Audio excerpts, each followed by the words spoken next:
Holy balls, we're back with another episode of World 1-1 Podcast, and we're again asking the all-important question, what else can we fuck up this week? Quick tease for the third half of the show. This week, we are taking a dive down the warp pipe, and we're going to be looking at, oh god, things I did not have pulled up and I should have. There we go. We're going to be looking at the new holy trinity of Metroidvanias and how they got there. So make sure you stick around for that. There's some good stuff coming. Also, subscribe and share with your friends, or if you find this absolutely awful, then share it with somebody that you don't like but doesn't know that you don't like them, so it comes off as genuine and they're as miserable as you are by the time this is all done. You can and should definitely click the link to our Discord in the show notes down below and come talk to us, because we want to hear from you. We would absolutely love to hear your thoughts on this week's topic or anything else. So jump in the Discord and get in the conversation. We want to hear from you. Shout out to our awesome sponsor, Imaginary Authors. More about them just before the break, helping you up your scent game with fragrances for guys, gals, and non-binary pals. All that out of the way. I am, as always, your host, Roll to the Wall. Joining me this week is my compatriot, Riker. What's up? There we go. So let's dig into the meat and taters here and jump into, oh my god, video games. What have you been playing, Dare? Actually, I have been investing a lot of time in a mobile game called Best Fiends. It's addictive, and I beat the level that I was complaining about in the group chat, only to be stumped by another one. But the thing is that I'm doing this without any power-ups, because I feel like it's cheating. So, that being said, that is why it's so hard for me. So no money invested. Yes, but I mean, with Best Fiends, you don't have to spend money, you just have to watch ads. You can pay for things, but you can also get it honestly if you want to put the work in. Yeah, it's just scaled to make it a horrible, insufferable grind, I know. Yeah, but honestly, it's not that bad. There's not as many ads as a lot of other games, so honestly, 6 out of 10. Oh, shit. What else have we been playing? Anything good, or do you want to go deeper on your Best Fiends? Oh, I'll go deeper on Best Fiends. Let me tell you. Let's have it. Okay, so I got to this absolutely impossible level. So let me backtrack. Best Fiends, it's a matching game, but it's not just match 4. You match as many as you can on the board, and there's 5 different colors. One's raindrops, one's a strawberry, one's a mushroom, and one's a leaf. And you have all these cute little characters that coincide with it. And when you match a bunch of the same color, they shoot things at this giant slug monster. Now, I don't know why they don't like the slugs, but they don't like the slugs. And each level, you either have to collect a certain number of items, or you have to defeat a certain number of slugs. Or sometimes there's crates that you need to get. Yeah, so the last level that I couldn't get past, I had to get 140 strawberries, I believe it was, and then I had to kill 5 slugs and get 5 crates. Nearly impossible. Nearly impossible. I think I played through that level 20 times. It took me days.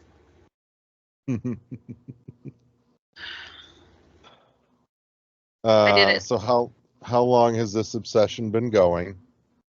Well, so I started playing it back when I lived in Atlantic Beach, and then I kind of stopped for a while because I'm not big on mobile games.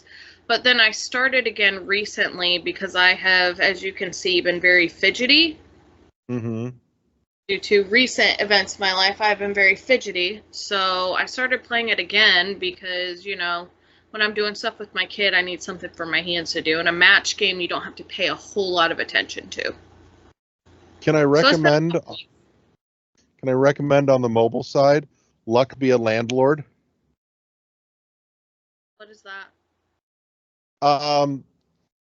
So you've I think you've been around when I've been rambling on about Balatro, right? Yeah.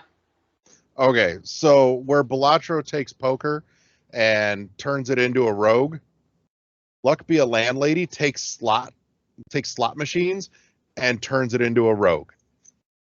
It's very simple, it's very low key, and it is hella addicting.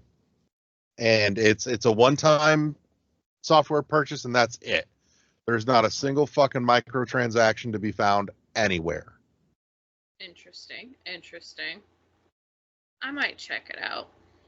I think it's like a whopping $5. Oh, in previous episodes, you have recommended for me to check out. It's called Oxenbow, right? Oh, Oxenfree. Oxenfree, yeah. Yeah, Yeah, I looked at it on Game Pass, and it's a no-go for me, fam. I meant to tell you no, that, but it's a no. that's all right. Hey, you peeped it out at least. So, Yeah, I went and searched for it the other night because I was bored sitting here. I mean, if you've got the Game Pass, you should definitely go check out Harold Halibut, though. That's up there. Okay, okay. I'll That's check that out. a solidly interesting one. You liked Chicken Run, didn't you? Yeah. Okay, you'll love the animation in Harold Halibut. Okay, okay. It's not identical, but it has a very Chicken Run feel to the animation style. Very, very well done. All right, So, all right. What have you been but playing this week? well, aside from the usual bits of Balatro, um, the big one that's got me and seems to have a lot of the internet, quite rightfully so, is Animal Well. Because Okay.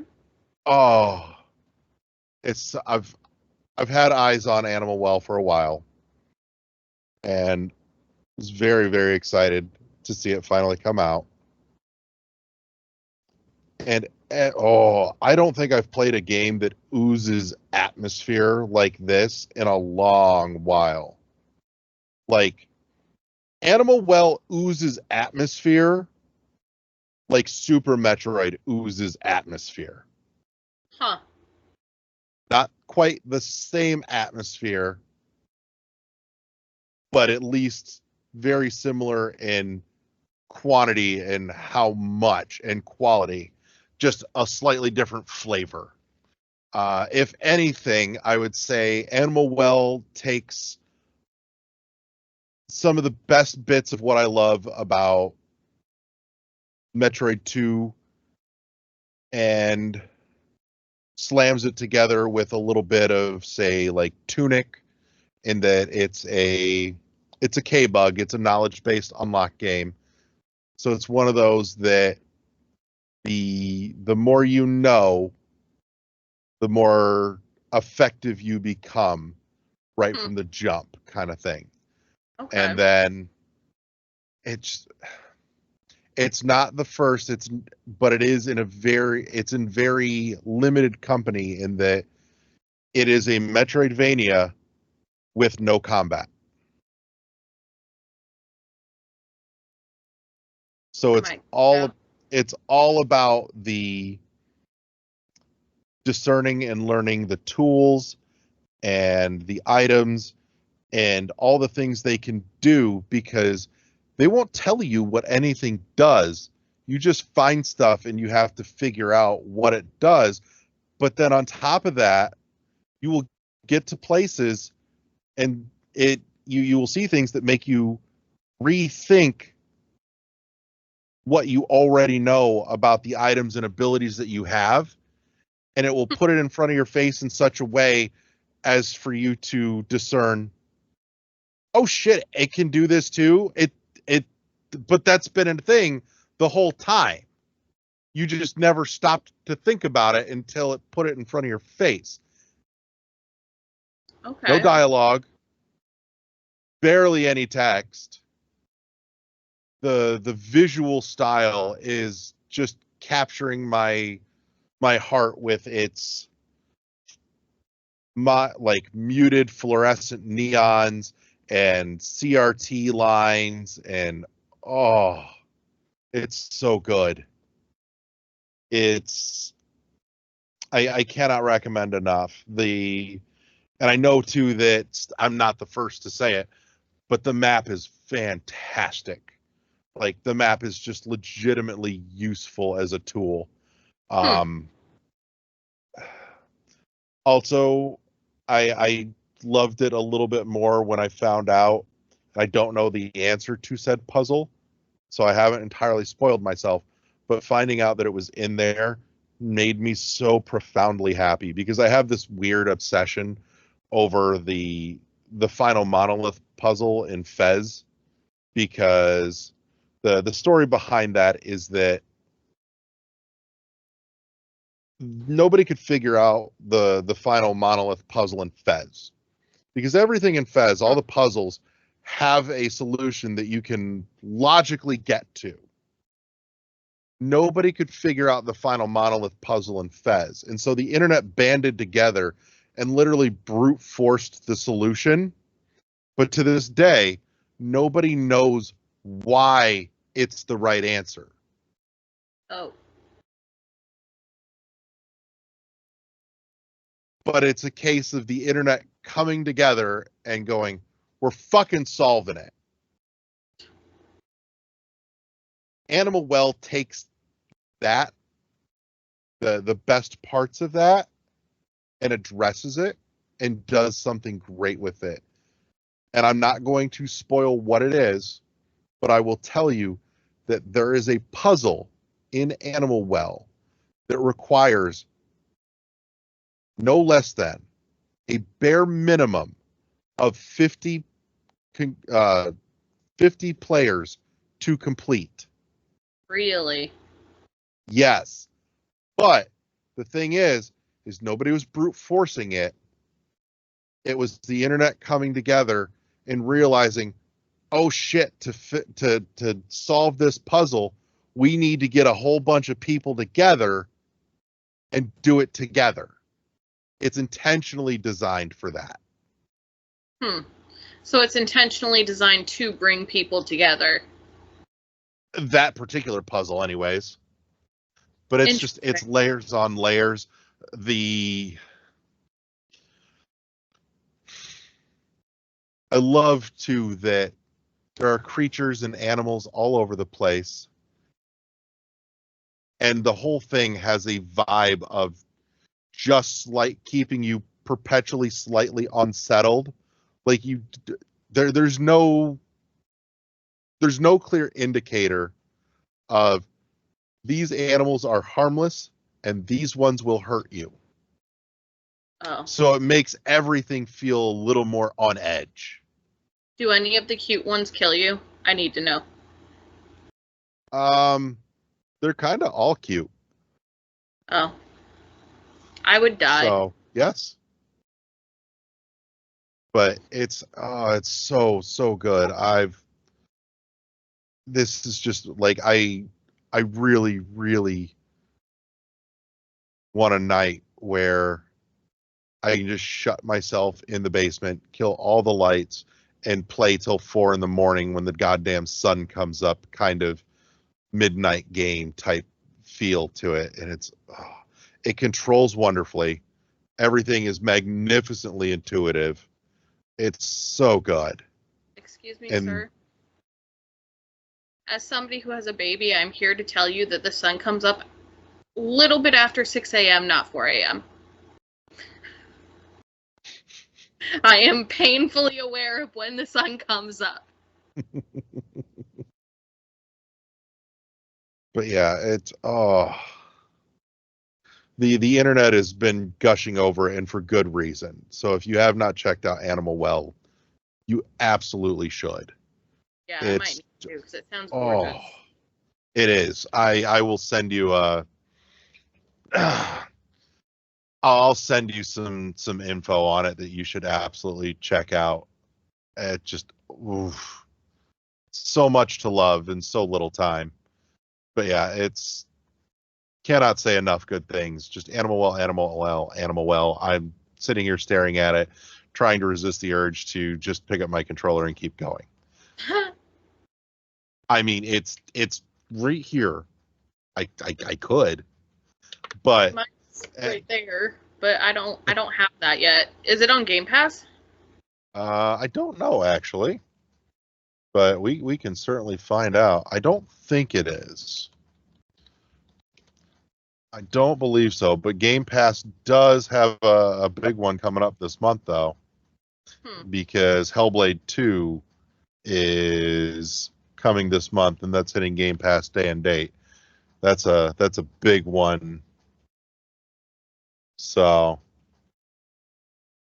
apparently, Animal Well isn't even on Xbox. Period. Really? That's what I'm seeing. What are you playing it on? Switch. Oh, I have one of those. Mm-hmm. It's not much, but there is a launch discount up there of like 10%. Okay. So take that for what you will. But the asking price is solidly justified. I will give you that confidence. Okay. I mean, do with that what you will, but yeah, cannot recommend enough. Other than that, that's most of what I've been playing. So we can shut this part down so that we can get to the third half of the show and get into the real meat and taters here. So before we hit the break, quick word about our awesome sponsor, Imaginary Authors, helping you up your scent game with fragrances for guys, gals, and non-binary pals, including one of their newest, Languages of Glaciers. My sample is due here in just a couple of days. I cannot wait to check it out. Also re-upped on my bar soap order from them as well, because they have those and they are fantastic. It is one of the best cleans I've gotten. Beyond their fragrances and bar soaps, you can also grab your perfumed oils and perfumed candles, all of which absolutely excellent. We've done the candles, done the soaps, done the colognes. The wife has done some of the perfume side of things over there. There is literally something for everyone, and cannot recommend enough. And if you can't decide which one you want to try, get the sample pack and build your own box samplers there for, little 2 milliliter sample bottles for like $6. Try a bunch, find what you like, share the ones you don't like with somebody else who will. So always a good recommendation. Smell nice, turn heads, get some stuff. Hit the link in the show notes down below. Helps us, helps you, helps them. It just helps all the way around. All that said, let's jump to the break. And we're back with the third half of the show. This week, we're taking a dive down the warp pipe. And we're asking, how did Hollow Knight, Ori, and Blasphemous become the new holy trinity of the Metroidvania genre? So let's dive in, because we had some meaty conversation going earlier when we were trying to figure out what we were covering this week, and this one definitely seemed to pop off the conversation.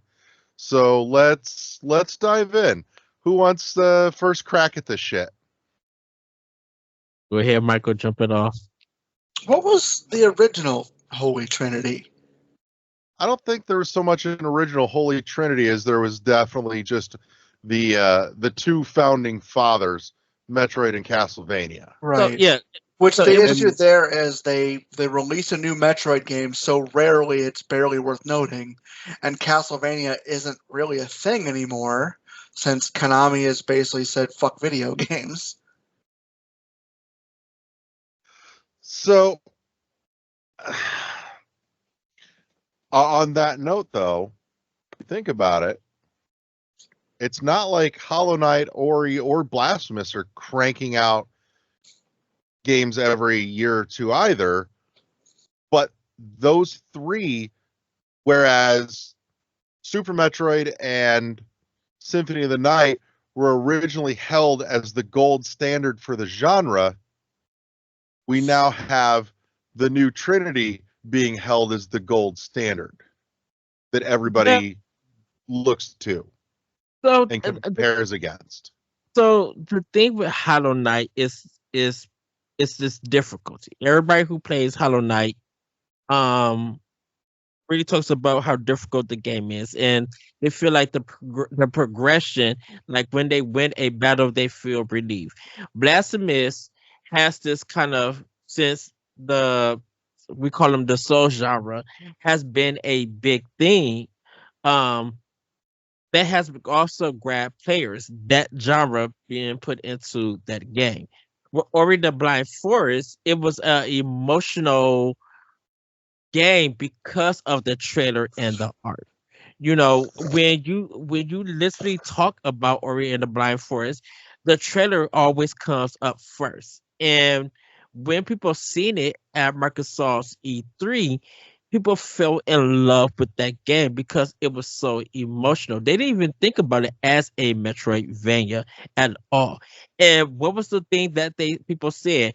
I hope this comes to Nintendo Switch, or I hope this comes to Nintendo. Same thing with Cuphead and everything. So I think with those games, they're a trinity because they stood out. It's modern gaming that a lot of gamers in this time and age have played, adapted to, and love. So the reason why is that Trinity, they offer something that people are having currently enjoyed or getting familiar with or feel like it's new. A lot of gamers who see the influence or hear of Super Metroid and Castlevania Symphony of the Night, they hear about those games and know about their contributions. It's just that those other three games stand out because they're so modern, and they apply to modern gamers' love of these other genres or these other pieces. So I think if we're talking about Trinity, we're kind of talking about what those three games offer differently. And for some, it's not the Metrovania aspect of it. It's just offering something different that people are familiar with. Because like we was talking about earlier, not many people talk about, blasphemous, and not many people talk about um Ori and the Blind Forest. People talk about Hollow Knight here and there, and they're ready for a six song, but it's not a big conversation to have. Because if the thing about it is, if we're going to have a conversation, it's not a Trinity anymore. Because then everybody gonna be like, well, what about Axiom Verge? See, and Like that's Axiom another thing Verge, too. Axiom Verge came before those three, and it was right? great, but it It, didn't it stick as a gold standard game. it did something because of all the secrets, or it it did something coming from this one developer, and I think so a lot of it too was that Axiom Verge also hung its hat very heavily on nostalgia. yeah, Mhm. and that one really has more of the Metroid kind of part that people were having. Like if we were talking about Metrovanias, Axiom Verge would definitely come up when we have that talk and everything. I think Axiom So Verge comes up more when you're talking specifically about Metroid, not just Metroidvanias, because that influence is very clear yes, as a through line in Axiom. yes. But I think So, yeah, I think if we're just looking at it as like for just a whole genre and stuff, Axiom Verge um does come into the conversation for a little bit. So I think that's kind of the only reason why that Trinity is held. Um, it's not the Nintendo Trinity though, but it is a Metroidvania Trinity. yeah. Nintendo has the Trinity of Mario, Zelda, and Metroid because not only are those games memorable, iconic, but they have created a lot of foundations of a lot of games. The only game that's not part of their Trinity that they don't have is Chrono Trigger. Like what other game can you Chrono Trigger not wasn't notice? Nintendo though. Right. That's why I say it's the only one that Nintendo doesn't have because it's not a Nintendo game. Like if Chrono Trigger was a Nintendo game, believe me, that we same thing with what we were just talking about. It wouldn't be a Trinity no more because they would have like at least 4 games that pretty make up the whole video game generation of all time of the whole industry. Like you will I think see you're definitely deviating off the path here. off the path, yes. But I'm I'll but I'm get just my saying. breadcromes out. But I'm just saying as a Bring it back, damn foundation. it. But I'm just saying as a foundation and everything. With a Trinity kind of thing. I think not Axiom Verge, sorry. I think Hollow Knight, Ori, and Blasphemous. Yeah, they're a Metroidvania Trinity, but I think there needs to be. I mean, I think there's a lot of games in the discussion of Metroidvanias, modern Metroidvanias, I should say, that could be added on to break that Trinity. Michael, you want to jump in? Did we I lose think you? There you are. no, I think like as I said, I think the whole gold standard thing obviously is going to be subjective regardless, Mhm. but I do agree that those are 3 of the best ones I've played in a very long time, and it's because in my eyes they did everything right. Like they took the basics of the genre itself and just did it right. Like I don't even know how else to put it. Like Ori, the 2 Ori games, like obviously the 2 Ori games are 2 entirely different creatures. Like They really are. yeah, like honestly, the second Ori game is almost like a love letter to Hollow Knight, to be honest. Yeah. So, and again, it's because Hollow Knight did it right. So Hollow Knight worked well enough. They're like, let's see if we can, do our own version of it, and it fucking worked. The second, like Will of the Wisp, was phenomenal. I loved that shit. The first, like Ori, though, I absolutely adored just because it was something slightly different in that it wasn't really combat oriented. Like there was combat in it, but it's negligible. Right. Oh, go ahead, Michael. Well, and then, well, go ahead. What do you got? No, there's one thing that I may have a problem with why this really shouldn't be a Trinity of under the Metroidvania name. I think this should be a Trinity under the Castlevania name because all 3 games are melee based and there is no shooting in any of these games. And if are we looking at are we looking at it as a whole or just we're looking at it as a genre? As a genre, okay. Yeah. Because I'm just like I kind of wish they've become the new holy trinity of the genre. Because I kind of wish that we did have a character who used the gun. So I kind of wish Ranged. that. Yeah, I kind of because to me I would take Blasphemous out and put in Axiom Verge to balance it out because I think Blasphemous is a better game. Well, like, yeah, Axiom Verge is a great game. Blasphemous is hands down on every level a better game. I don't disagree because I haven't played Blasphemous. I own it, haven't started it. But I think because all 3 of those characters are melee based, for those 3 games, I just wish that if we had a character that actually did the shooting mechanics, represent the Metroid Samus side of it. I kind of wish that would be in. I think you're focusing on the wrong aspect of the Metroid games. I would concur. Yeah, like the whole premise of the Metroidvania genre isn't the combat, whether it's melee or the standard, shooting. It's the exploration, the finding the secrets, and the movement. I mean, that I do agree. I just think that's why I said for me personally, it's an add. For me personally, I wish we just had something that added it because of those characters. All 3 characters, as great as they are, we don't have anything with just range combat to bring in the Metroidness of it. I because think that's just them, happenstance. I don't think that matters to this though. Like, I, as I seriously think you're focusing on the wrong aspect of it.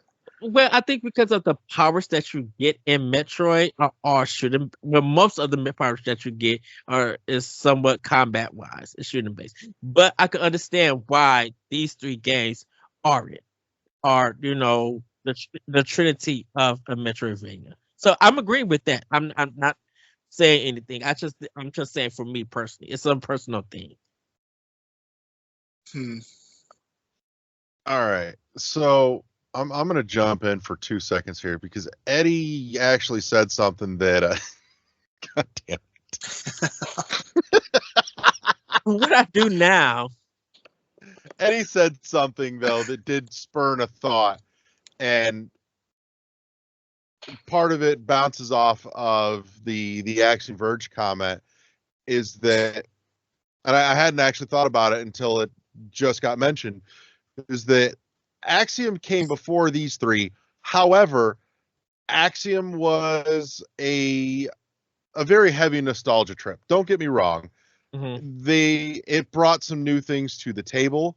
It played with a few ideas, and I really, don't get me wrong, I enjoyed it.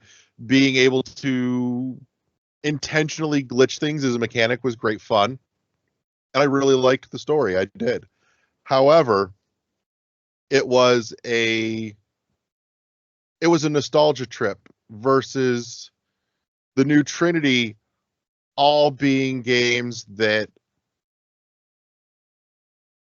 took the formula and contemporized, made it more contemporary, as opposed to just being like, we grew up playing this, we want to write the love letter that Axiom wrote. They said, we grew up playing this, we want to play new excellence and bring a level of fresh paint and love and ideas to the genre. And it's in the same way that Sea of Stars is a love letter to shit like Chrono Trigger. Mm-hmm. Right. Like, it's, as I said, it's the concept that basically instead of trying to rewrite it, or hey, there's this new mechanic, hey, they're literally saying this is the, like, we're trying to honor what came before, but at the same time, like, it wasn't like this flawless masterpiece. Like, honestly, the Trinity we're talking about here, as I said, they're the ones that, like, yes, they're not perfect, but there are massive aspects that were done in a way that can't be ignored by the genre. Yeah. What's going on here? Oh. I think sometimes with games like this, it's an easy go-to to let people know that you know something about Metroidvanias, or about the Trinities, and quality indie games. Because I think personally for me is that as great as these games are, and as great as it's good to have a Metroidvania library for you as a gamer. I think these games are an easy go to show you what a modern Metroidvania does, and how you can learn them and apply it to a lot of other games of today. Because in all reality, you can't apply these style of games to past games. Like, you can't apply Symphony of these games to like Symphony of the Night and Super Metroid, because those games were designed differently than what these games are today, in a sense. I will say, now that I'm thinking about it, I do think Blasphemous has at least a little bit of the love letter feel to Symphony of the Night. Mm-hmm. Not nearly as much as Axiom to Super, but I do think it's there. But I don't think it's not at the forefront of it. I don't think it's so a love letter so much as it had to borrow certain mechanics just because they are staples of the genre. Mm-hmm. Like, because Blasphemous did a lot of things that I've never seen before in that kind of game. In that, like, for instance, you could only fall out of out of an area if you had a specific item. Otherwise, it was instant death. Right. Which was tedious and annoying at the time. But it, as I said, it also adds to the ambience of the game itself. Like, this game is supposed to be fucking hard. Mhm. This game is not supposed to be a cakewalk. And even with all the shit you get, there's never a point where, like, for instance, you never get the murder beam in Blasphemous. You never get the beam, the ultra powerful be all end all world ender Mm-hmm. in that game. Like, you, even at the Or any of them, actually. Yeah, that's what I mean. Like, even at the end of the game, you can still die. Like, Mhm. Oh, absolutely. like, Ori is probably the least, simply because Ori, most of the deaths you're going to get in Ori are not enemy based. Yeah. That since that game focused more on traversal than anything else. It's almost like the terrain and the demand for precision is the actual antagonist that you're working against. I mean, because Which is its own unique concept. The thing with Ori is, it's like, I'm not talking about the first Ori in the Blind Forest. It's like, when you beat a boss in Ori, you're doing the ending of Super Metroid for every boss. Like, how you supposed to get away after you beat Mother Brain, and it's the time down, you gotta try to exit. That's every boss level in Ori and the Blind Forest, and you have to be precise to get through. Like, you don't get, you can't. I'm not saying you can't do that or anything. If you were big into Ori and the Blind Forest, and you was expecting that, you would probably be like, wait, hold on, where's the chase at? Where's the excitement? You don't get that. You beat a boss in Super Metroid, you get the power, and you go through and everything. If you want that clock thing, and feel stressed about it, that's the only part that you get in Super Metroid. Or in the Blind Forest, that's every boss besides the last boss. That's something different. Oh, you mean Will o' the Wisp? No, Blind Forest. I don't know. Blind Forest didn't have bosses. Blind Forest didn't have bosses, and I don't remember. And I don't remember escape sequences after every single boss in Will o' the Wisp either. I do remember that there are a couple of them. I think you fused the two of them together in your head. I thought there was bosses in Blind Forest. No. Is it when you get the power? Is it when you get the power, then that's when it triggers and you gotta escape in Blind Forest? Because a lot of that it's when you finish, like, accomplishing all the goals in the area and you trip, like, the last trigger thing that sets off escape. Okay, I thought there was I thought there was bosses in Blind Forest. The closest you're gonna get to that in Ori and the Blind Forest is hiding from the owl. The only trying to get it across. I guess what I think the only but even then, it's not a boss fight because you're not fighting it. You're just hiding. You're on the defense. Is that just only in is most bosses are in Will o' the Wisp, right? And I think all the bosses are in Will o' the Wisp. There's no boss fights in Blind Forest. I thought it was. I probably did get those two confused. Like, it always felt like a boss fight. I kind of want to live in your head for a minute, where those two games are now like a single amalgamation. Because I thought maybe it's because you were being chased in those areas, and something happened to it, and it felt like a boss fight, and then you had to escape and everything. Because I know in Will o' the Wisp, there's a life bar for the enemies, right? Yeah, there's a life bar. Yeah. Those bosses, and I think Will o' the Wisp in the Blind Forest, I think it just felt like when you got to that point when it was chasing before the chase happened, it kind of felt like you were fighting the boss, but something triggered it, something happened to it, and then you took you were off escaping. Okay. It's been a I've got while a since I thought, played but it. I'm gonna bounce this back over to Michael if you have something you want to toss in here. But I just had a thought occur to me too on this the overall topic here. Go ahead. Go ahead.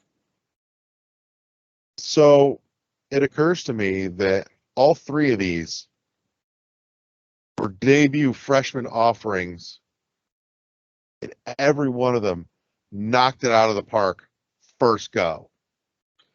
I think honestly, a portion of that would come from because this was the first thing they put out.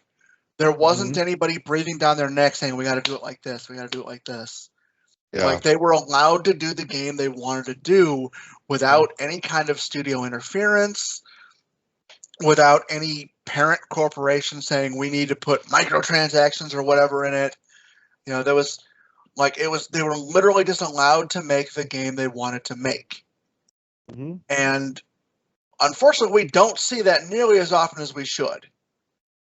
No kidding. I will say the Metroidvania genre in general is also one of the few that I think is weirdly almost immune to microtransactions just by the nature of their design philosophy. Yeah. Well, They'll wait for EA to put one out. I'm sure they'll fix that. Well, EA is never going to put out a Metroidvania just because there's no money in it. well, and definitely all three games I think is based off impressions. You know, it all three games impress people definitely by their trailers, and then when people when they see the review numbers, the Metacritics, you hear people playing it, you start uh, seeing a lot of people post it on their social medias and streaming it. Those impressions really get people interested into those games, and so when they actually go out and play it for themselves, they see the high quality those games produce. So you know, so with that, those games are beloved. Like I said with Ori, I go back to Ori because just seeing the trailer of Ori, that had everybody hooked.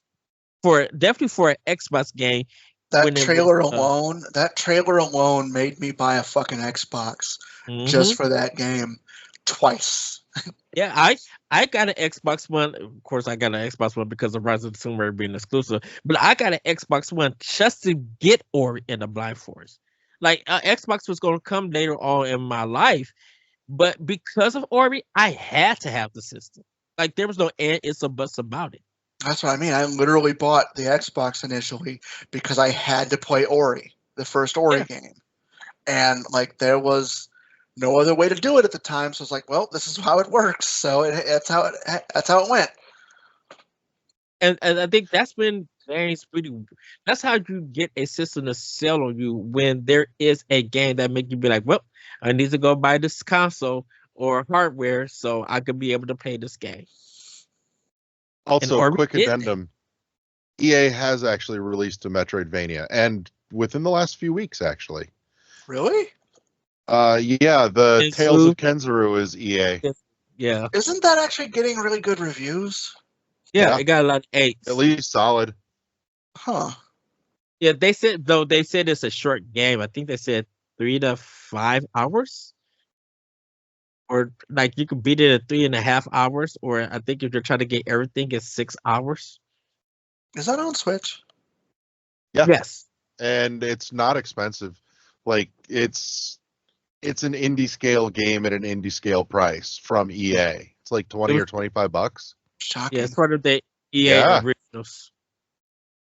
Like I saw it and I was expecting EA to when they pulled the curtain back on it, I was expecting, especially given who it was coming from, for this to drop at like a $40 or $50 price tag at least. Yeah. Mhm. And then I saw the pre-orders for like 20 or $25. I'm like, oh fuck yeah.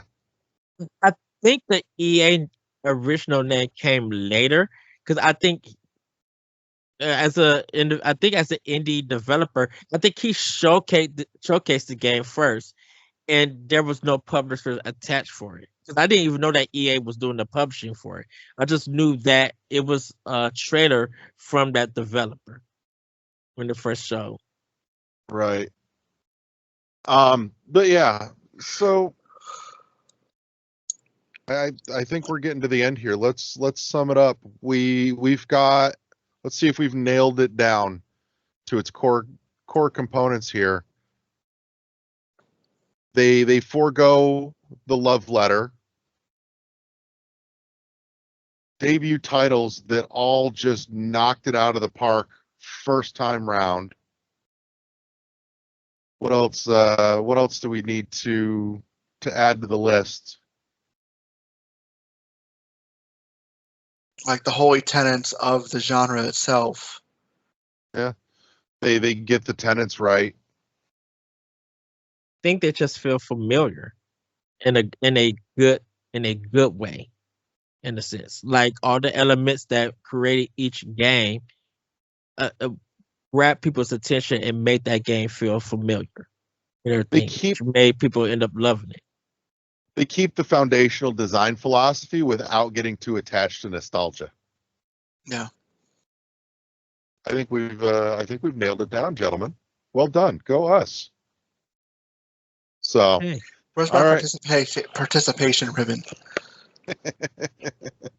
I'll do you one better. You come visit, I'll let you borrow comics. Reminds me, I got something to tell you about that later. Anyways, so let's wrap this bad boy up and get the hell out of here. I want to say thank you to my friends for coming and hanging out with me this week. Thank you to everybody that tuned in and listened. Make sure you jump into the show notes, click that Discord link, and come join us. And we would love to hear your feedback on this as well. If you've got some thoughts on things that we got right, we maybe missed, let us know. I am absolutely 100% here for more conversation on the subject. Thank you to our awesome sponsor, Imaginary Authors, helping you up your scent game. And if you enjoyed this, make sure you subscribe, share, spread the good word, spread the holy gospel of the World 1-1 podcast, powered by the World 1-1 Podcast Network. Press start to engage your mind. Say goodnight, everybody. Bye. Good night, everybody. And we'll see you next time on World 1-1 podcast. Bye, everybody. Peace.